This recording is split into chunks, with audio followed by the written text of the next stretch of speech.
जय जिनेन। आचार्य श्री विद्यासागर जी के प्रवचनों का सार संक्षेप 1301। संपादन मुनि श्री समता सागर जी महाराज। आज के प्रवचन का शीर्षक है मरे अकेला होय। एक बालक अपनी माँ की गोद में बैठकर माँ से अच्छी अच्छी बातें सुनाने का अनुरोध करता है, जिससे उसका जीवन समृद्धशाली बन सके। माँ सोचकर कहती है कि पड़ोसी व्यापारी का लड़का पढ़ने में काफ़ी होशियार है, कक्षा में हमेशा प्रथम आता है, बड़ा होने पर व्यापार संभालने लगा है और काफ़ी कमा रहा है, इत्यादि इत्यादि। माँ के द्वारा उस लड़के की प्रशंसा में आधा घंटा व्यतीत कर देने पर वह बालक अपनी माँ से कहता है कि तू तो पर की ही प्रशंसा किए जा रही है, कुछ मेरी भी तो बात कर। अपने बेटी की कोई बात ही नहीं कर रही है। जब माँ उसकी बात नहीं मानती तो वह पर की वस्तु स्थिति जो थी उसे सुनने से इनकार कर गोद छोड़कर भागने लगता है। माँ उसका हाथ पकड़कर पुनः गोद में बैठा लेती है और कहती है कि तू ठीक कह रहा है, तेरी मान्यता भी ठीक है, पर क्या तू अपनी ही बात सुनना चाहता है? मैं तेरी माँ बन बैठी हूँ, फिर भी तुझे ही अपनी बात अच्छी नहीं लगेगी।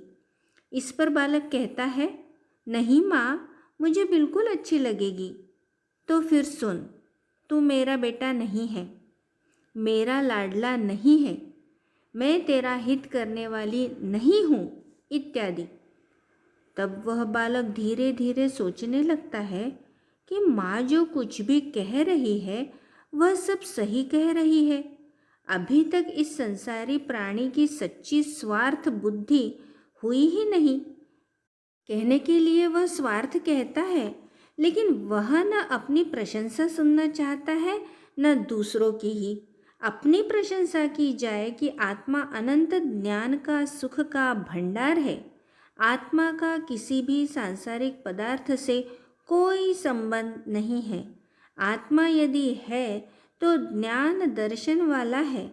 आत्मा यदि है तो वह अपने आप में है, और यदि नहीं है तो पर की अपेक्षा नहीं है। तो इसे भी कोई सुनता नहीं है। फिर सुनाने वाला क्या सुनाए, पर की प्रशंसा या स्व की प्रशंसा? संसारी प्राणी की दशा काफ़ी खराब है।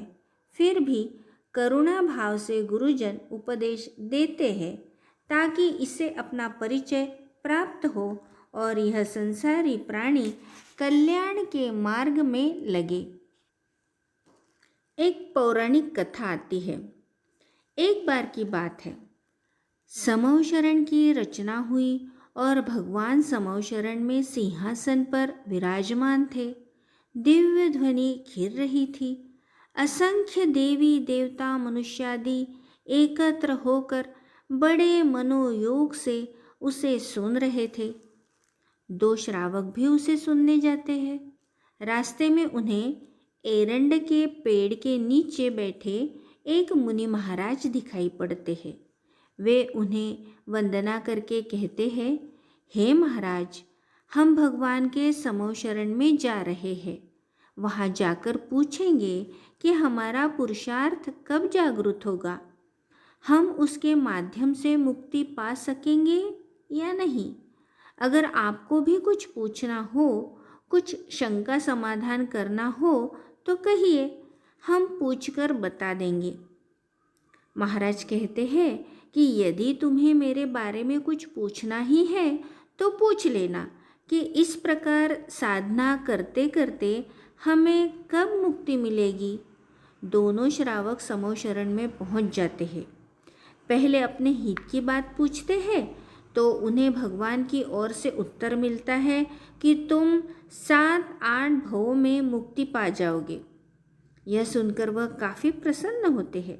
इसके बाद वह मुनि महाराज की बात पूछते हैं तो भगवान कहते हैं, जाओ, उनसे जाकर कह दो कि वे जिस पेड़ के नीचे बैठे हैं उसमें जितने पत्ते हैं उतने भवों के बाद उन्हें मुक्ति मिलेगी। यह सुनकर वे सोचने लग जाते हैं कि भगवान ने तो कह दिया, और भगवान ने जो कह दिया सो कह दिया, अब उसमें फेरबदल नहीं। लौटते समय रास्ते में वह देखते हैं कि मुनिराज एरंड के वृक्ष के पास से उठकर अन्यत्र कहीं बैठ गए हैं। उन्हें देखकर नमोस्तु कहते हैं और उदास हो जाते हैं। उन्हें उदास देखकर मुनि महाराज पूछते हैं कि क्या भगवान ने आप लोगों के बारे में कुछ अन्यथा कह दिया? तुम्हें मुक्ति होगी कि नहीं? वे बोले, महाराज हमें तो मुक्ति होगी, तो फिर क्या मुझे नहीं होगी? हमें तो होगी 7-8 भव में, लेकिन आपके लिए हम भवों की संख्या नहीं बता सकते। आप जिस पेड़ के नीचे आकर बैठ गए हैं, उस पेड़ में जितने पत्ते हैं उतने जन्मों तक आपको अभी रहना पड़ेगा। आप बबूल के पेड़ के नीचे आकर बैठ गए हैं और इसमें असंख्य पत्ते हैं। यह सुनकर महाराज उदास होने के बजाय प्रसन्न हो उठते हैं और धन्यवाद देते हुए कहते हैं, धन्य हूँ, मैं भव्य तो हूँ और एक दिन इस संसार के महान कीचड़ से मैं भी ऊपर उठूँगा। वह श्रावक सोचने लग जाते हैं कि ये कैसा साधु है, अपने असंख्य भवों से डर नहीं रहा है।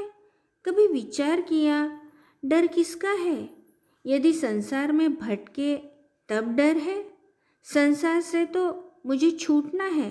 संसार से छूटने के लिए ही यह संयम है, प्रवचन है, तीर्थ यात्राएं आदि अनेक कार्य है। धार्मिक कार्य में अथ से लेकर इति तक, प्रारंभिक दशा से अंतिम दशा तक जितनी भी क्रियाएं होती है वह सब संसार से छूटने के लिए ही है। यह बात अलग है कि किसी की क्रिया में विलंब हो सकता है, लेकिन ये ध्यान रखो, जिसने भी यह दृढ़ संकल्प कर लिया है कि मुझे इन क्रियाओं के द्वारा कर्म काटना है, उसे 1-2 भव या ज़्यादा से ज़्यादा 7-8 भव लग सकते हैं। फिर वह नियम से संसार सागर के पार पहुंच जाएगा। जिसके हृदय में ऐसा विश्वास जागा है उसी को आचार्य सम्यक दृष्टि कहते हैं। यह सुनकर वह मुनिराज चले जाते हैं। फिर बाद में उनकी जो कथा लिखी गई है उसी के अनुरूप मैं कह रहा हूँ। जब कभी भी मुमुक्ष भव्य प्राणी अकेला बैठकर विचार करता है तो उसकी एकमात्र आस्था विश्वास की डोर ही काम करती है, अन्य कोई साथी नहीं रहता है। आप अकेला अवतरे, मरे अकेला होए। यह जीव अकेला ही जन्मता है, अकेला ही मरता है, अकेला ही धर्म साधना करेगा और अकेला ही मुक्ति पाएगा। इसमें एकत्व ही रहेगा, अनेकत्व कहीं नहीं आएगा। भले ही हम अनेकांतवाद के उपासक हैं, लेकिन यह एकांत है कि एकांत में ही अकेले की मुक्ति होगी। वहाँ अनेकांत नहीं रहेगा, वहाँ भी अपने को अपने आप का ही एकत्व रूप अनुभव करना पड़ेगा। तनिक भी किसी दूसरे का अनुभव नहीं होना चाहिए। वह दोनों श्रावक पुनः समो शरण जाते हैं और भगवान से पूछते हैं कि भगवान उन महाराज का क्या हुआ? भगवान कहते हैं, तुम तो इसी भव में हो और उन महाराज का अवसान हो गया था और उन्हें अब मुक्ति मिलने वाली है। वह कहते हैं कि हे भगवान, आपने तो कहा था कि उस पेड़ के जितने पत्ते हैं उतने भव उनके हैं। हमारा तो एक भी भव पूर्ण नहीं हुआ है और वह यहाँ तक कैसे आ गए? तो कहा गया, हे भव्य जीवो, तुम्हें भाव की परिणति मालूम नहीं है? तुम्हें अपने ऊपर जो अभिमान था कि हम महाराज से पहले मुक्ति पाएंगे, वह गलत था। मुक्ति का साधन भावों के ऊपर निर्धारित होकर भी पुरुषार्थ साध्य ज्यादा है। उन मुनिराज ने इस प्रकार का निदान किया, जिसके फलस्वरूप उन्हें निगोद का बंध हुआ और वहाँ एक श्वास में 8-10 बार जन्म्यो मरयो भरयो दुख भार। एक श्वास में 18 बार वहाँ जन्म मरण कर कुछ ही दिनों में उन्होंने अपने भव की अनंत संख्या समाप्त कर ली।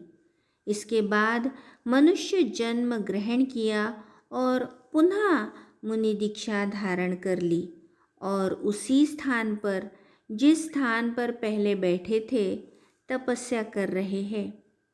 उन्हें अभी केवल ज्ञान प्राप्त होने वाला है।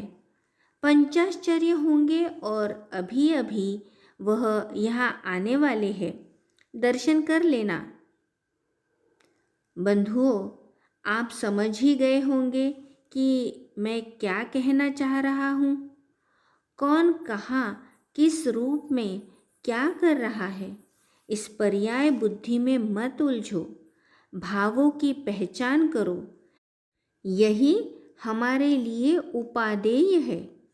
संसार में यदि शरण लेने योग्य कुछ है तो देव, शास्त्र, गुरु और उसमें भी एकमात्र अनन्य शरण है तो वह है आत्मधर्म।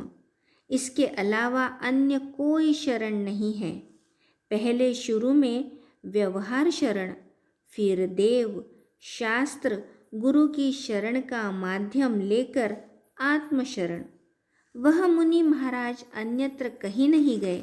अनंत शक्ति के धारक होकर लोक के अग्रभाग पर उच्च सिंहासन पर विराजमान है। जो आपने अभी तक प्राप्त नहीं किया, उन्होंने अपने पुरुषार्थ के माध्यम से वह प्राप्त कर लिया। उस पावन पद को आप भी अपने पुरुषार्थ के माध्यम से प्राप्त कर सकते हैं। बस काल की ओर मत देखो, वह तो सदा मौजूद है।